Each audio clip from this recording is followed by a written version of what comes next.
1. It's not the cycle of life, it's the destruction of life. 2. Nature is medicine, and there is food provided by nature. The simple godlike design of nature and plants is proof within itself that these foods were designed to be eaten. 3. Meat is not spiritual, it's actually vampiric. You are feeding on the flesh of another sentient being, and meat eaters only deny the spiritual implications because they think veganism is unhealthy or that there is no other solution, but we must find one and make it reality. 4.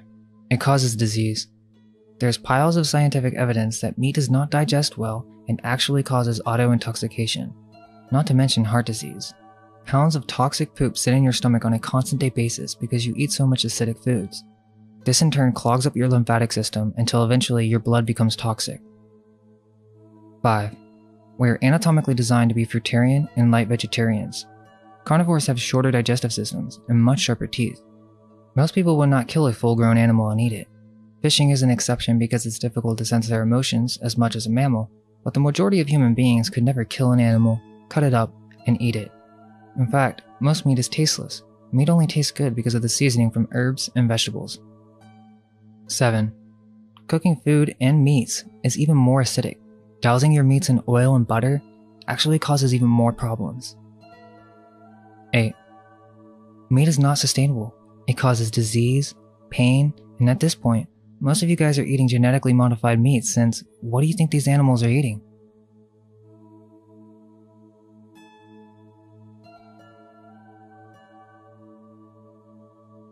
The quick answer is no. However, it's not impossible to be spiritual while eating meat. As we mentioned, there is conscious and unconscious vampirism, where people harness the energy of other living beings.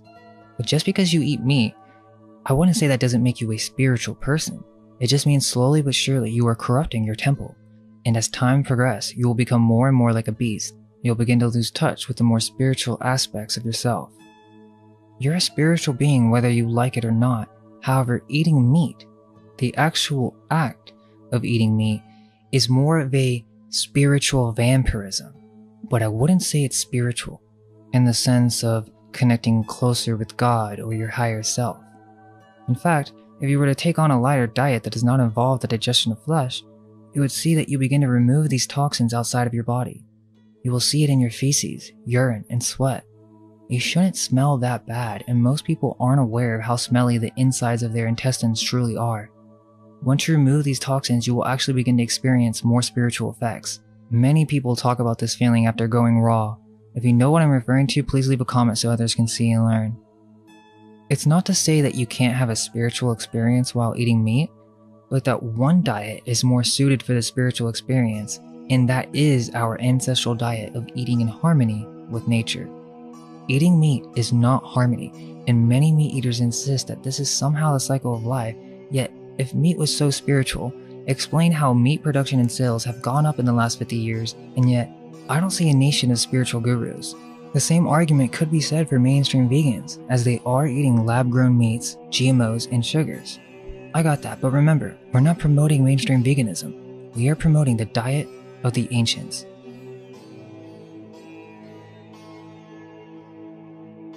In this section, we're going to cover the true diet of the ancients and get to the bottom of whether or not the Tartarians, Celtic, Druids, were they carnivores or not. There are other channels out there that are saying that the Tartarians or Scythians were carnivores.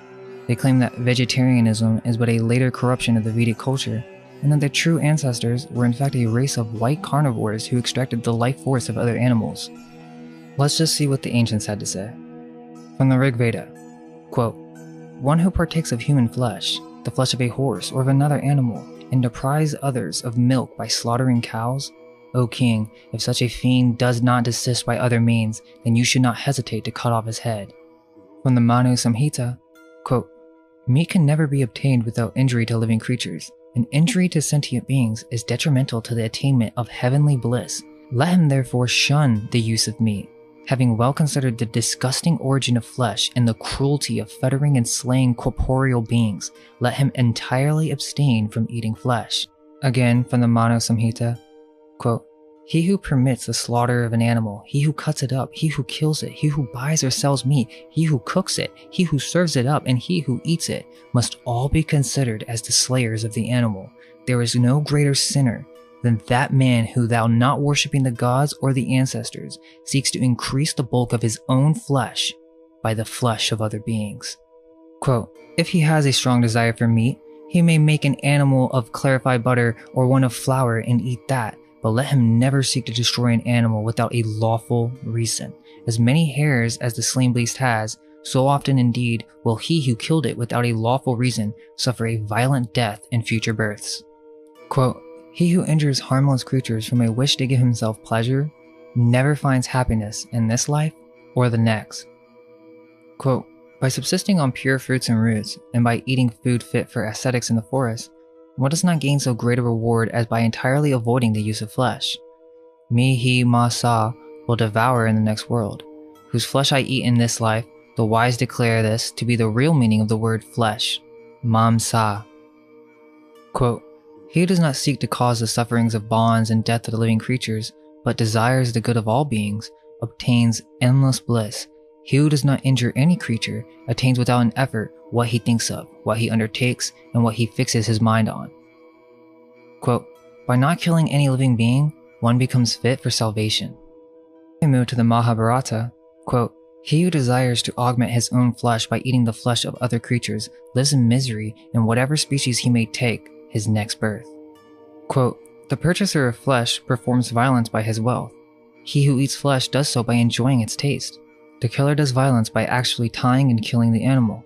Thus, there are three forms of killing: he who brings flesh or sends for it, he who cuts off the limbs of an animal, and he who purchases, sells, or cooks flesh and eats it. All these are to be considered meat eaters. And to the channel that was saying that vegetarianism is but an early corruption of the Vedic culture, the Mahabharata is over 5,000 years old, according to mainstream history. Quote, the sins generated by violence curtail the life of the perpetrator. Therefore, even those who are anxious for their own welfare should abstain from meat eating. Bhishma stated, numberless discourses took place between the rishis on the subject. O scion of Kuru's race, listen, O Yudhishthira, what their opinion was.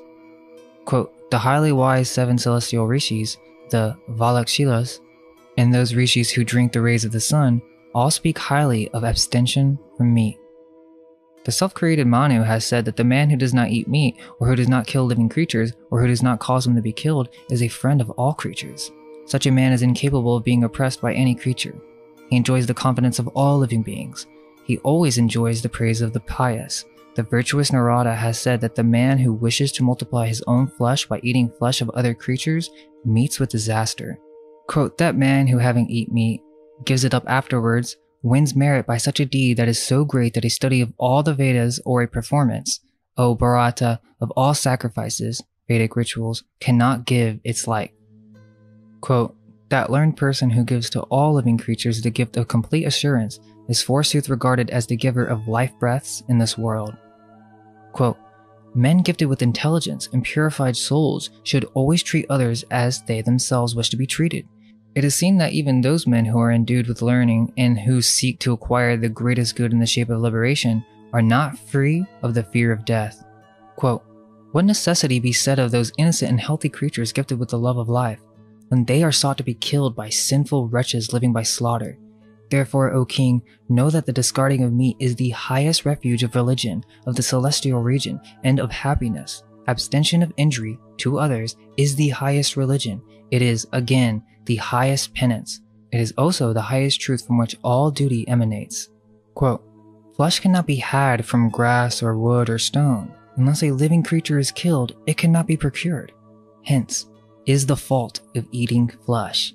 The celestials, who live upon sava, svada, and nectar, are given to truth and sincerity. Those persons, however, who are satisfying the sensation of taste, should be known as rakshasas, flesh-eating demons, pervaded by the quality of darkness. Quote, if there were nobody who ate flesh, then there would be nobody to slay living creatures. The man who slays living creatures kills them for the sake of the person who eats flesh. If flesh were not considered as food, there would then be no destruction of living creatures. it is for the sake of the eater that the destruction of living entities is carried on in the world.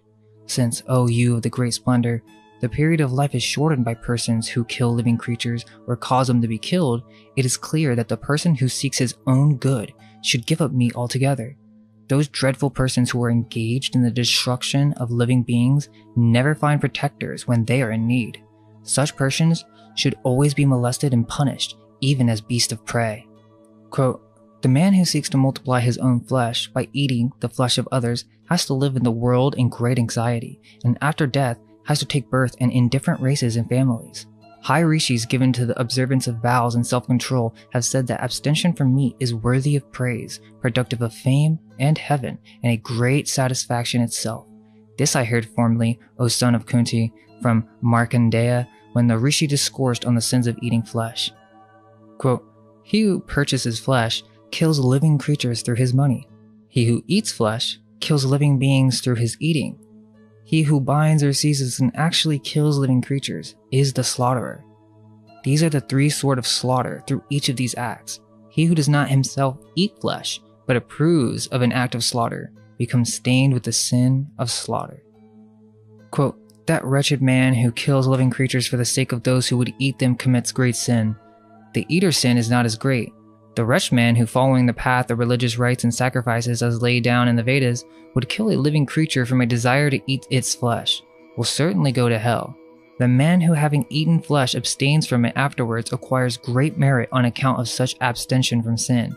He who arranges for obtaining flesh, he who approves of those arrangements, he who kills, he who buys or sells, he who cooks, he who eats it, acquires the sin of those who are all considered as eaters of flesh. Therefore, that man who wishes to avoid disaster should abstain from the meat of every living creature. Quote, listen to me, O kings of kings, as I tell you this. O sinless one, there is absolute happiness in abstaining from meat. O king, he who practices severe austerities for a century and he who abstains from meat are both equally meritorious. This is my opinion. Quote, Yudhisthira said, alas, those cruel men who, not caring for various other sorts of food, want only flesh, are really like great Rakshasas, meat-eating demons. Quote, Bhishma said, that man who wishes to increase his own flesh by the meat of another living creature is such that there is none meaner and more cruel than he. In this world, there is nothing that is dearer to a creature than his life. Hence, one should show mercy to the lives of others as he does to his own. Forsooth, O son, flesh has its origin in the vital seed. There is great sin attached to its eating, as indeed there is merit in abstaining from it. Quote, there's nothing, O delighter of the Kurus, that is equal in point of merit, either in this world or in the next, to the practice of mercy to all living creatures. Quote, hence, a person of purified soul should be merciful to all living creatures. That man, O king, who abstains from every kind of meat from his birth, forsooth, acquires a large space in the celestial region. They who eat the flesh of animals, who are desirous of life, are themselves later eaten by the animals they eat. This is my opinion. Since he has eaten me, I shall eat him in return. This Obarata forms the character of Mamsa, meaning flesh, or Mamsa mihi, or mihi will eat for having eaten him. The destroyer is always slain. After him, the eater meets with the same fate. Quote, he who acts with hostility towards another becomes victims of similar deeds done by the other. Whatever acts one does in whatever's bodies, he has to suffer the consequences thereof in those bodies. Quote, abstention from cruelty is the highest religion. Abstention from cruelty is the greatest self-restraint. Abstention from cruelty is the highest gift. Abstention from cruelty is the highest penance.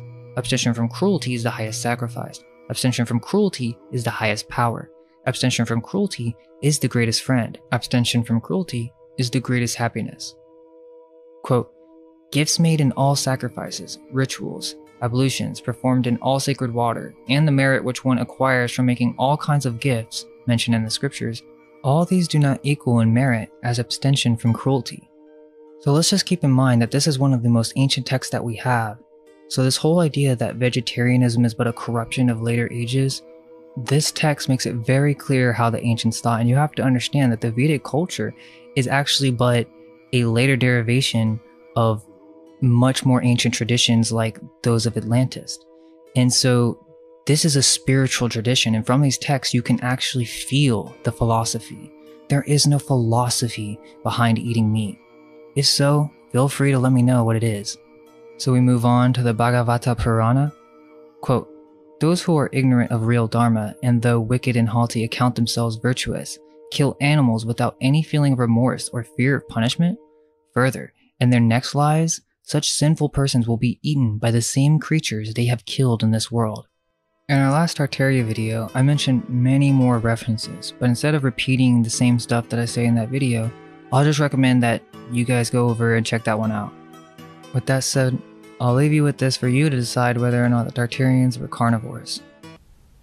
Now, in the Srimad Bhagavatam, a Vedic text, we find that the word Arya referred to those who are advancing spiritually. The Aryan family is distributed all over the world and is known as Indo-Aryan. In prehistoric days, all of the members of the Aryan family followed the Vedic principles, and therefore they became spiritually advanced. The glorification of the Supreme Lord can be much appreciated by the Aryan family. Although there is no bar for others, the members of the Aryan family very quickly catch the essence of spiritual life. The ancient text goes on to say, an Aryan civilization is a civilization advanced in spiritual knowledge. Well, what about that? Now, we addressed this in the introduction, that we would be contending, we would be restoring this term, this terribly abused and misused term. And one could say so much about this. One could get into the whole story of the mistreatment of that word, both in England and in Nazi Germany and so on and so forth, but we don't want to go there. Let's just keep it simple and pure. These ancient texts, and one wonders, of course, why these texts were not consulted by the so-called experts, but the whole point of this presentation and so much of my work is to show that when it comes to expertise in things, you know, it's almost like that's right there, when you hear the term expert, when you hear the official statement, a lot of it is doublespeak. A lot of it is the manipulation of these terms. A lot of it is omission. A lot of it is clear, simple fabrication. And it starts with the etymology. It starts with the place names. It starts with the words. Like we said, it involves the arbitrary creation of borders and boundaries, which didn't exist in ancient times, all to distort what we know about ourselves and about truth. But look at this. The pure, unadulterated meaning of the word Aryan had nothing whatever to do with race. Quite the contrary. It was a word that had everything to do with caste. Specifically, it was a term that addressed people who were on a spiritual path. And it meant anyone of any country, any background, any nation. Those things, as we said in the introduction, did not mean as much. What mattered to ancient man, particularly after the great cataclysm that had seen so much mortality. We're not talking about a tsunami that takes a few thousand lives. We're not talking about a war or battle or disaster, you know, in which there are certain casualties. We're talking about a global catastrophe of unimaginable proportions. Is there any heart and mind looking at the carnage, the death of the animals, which has been recorded by many scientists, and the huge death amongst the genocide, not the genocide, but the mega death that was caused by these, the tumult and the cataclysm of nature? Are you going to then be a prejudiced mind that still harbors some sort of grievance against fellow human beings after such a devastating attack? Such a frenzied and devastating thing that has occurred to the human race? Of course not. Well, what you might be interested in, as you were interested in, as your forefathers were interested in the prehistorical days, and which, if only we were still interested in, was moral superiority, spiritual advancement. And this is very fundamental, because now as we delve into these great mysteries, which make so much sense of our time, we find something incredible.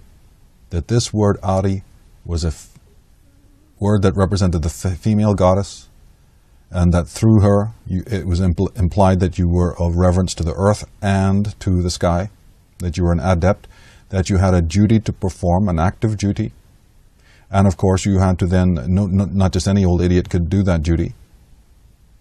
So you had to be a person who had matriculated and advanced and had purified.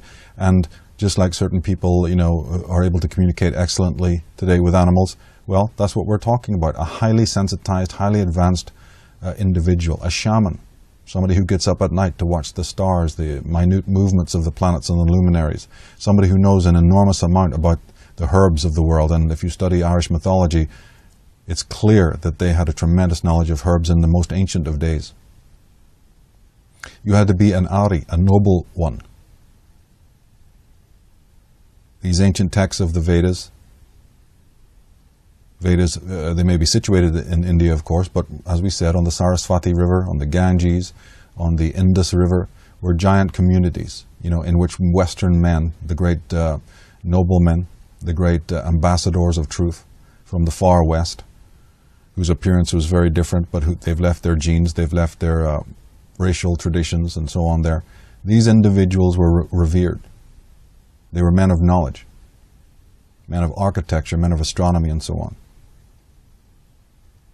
And their name, start with the word, start with the etymology, and the whole contorted knot, the Gordian knot of lies begins to unravel.